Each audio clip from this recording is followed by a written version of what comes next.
মন্ত্রী একটি বিজ্ঞপ্তিতে বলেছেন, যে ব্রিফিংয়ে বলেছেন, যাতে আমরা যারা আইন শৃঙ্খলা রক্ষাকারী বাহিনী আছি, আমরা যাতে চাঁদাবাজদের একটি লিস্ট তৈরি করি, যেটা আনবায়াসড লিস্ট তৈরি হবে, এবং এই লিস্ট তৈরি করার পরে এই লিস্টের আওতাধীন প্রত্যেক অপরাধীর বিরুদ্ধে আইনানুগ ব্যবস্থা গ্রহণ করা হবে এবং বিন্দুমাত্র ছাড় দেওয়া হবে না।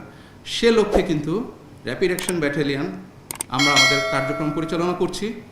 আমাদের গোয়েন্দা নজরদারি চালু রয়েছে এবং আমরা এই তালিকা তৈরি করছি, যেটা একেবারেই আনবায়াসড হবে, এবং যারাই এই তালিকাতে থাকবে আমরা চেষ্টা করব অতি দ্রুত তাদেরকে আইনের আওতায় নিয়ে আসার জন্য এবং এই জঘন্য অপরাধকে দমন করার জন্য। ধন্যবাদ। আছে র্যাবের জন্য, র্যাবের যে 15টি ব্যাটালিয়ন সারা দেশে কাজ করে যাচ্ছে নিরলসভাবে, এই 15টি ব্যাটালিয়নকেই সম্মানিত র্যাব ডিজির পক্ষ থেকে নির্দেশনা দেওয়া হয়ে গিয়েছে এবং তারা তাদের কাজ অলরেডি শুরু করে দিয়েছে। খুব শীঘ্রই নিশ্চয়ই আপনারা এর প্রতিফলন দেখতে পাবেন, আশা করছি ইনশাআল্লাহ।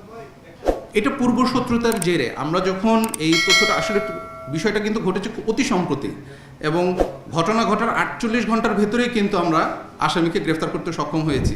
তো এই স্বল্প সময়ের ভিতরে আমরা প্রাথমিক জিজ্ঞাসাবাদে যতটুকু জানতে পেরেছি যে এখানে দুই গ্রুপের মধ্যে বা দুই ব্যক্তির ভেতরে পূর্বশত্রুতা ছিল।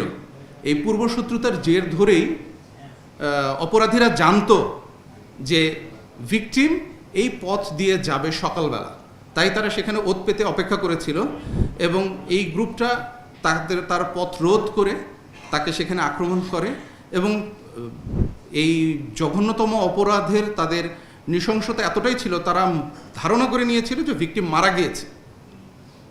সেই হিসেবে ভিকটিমকে ওখানে ফেলে রেখে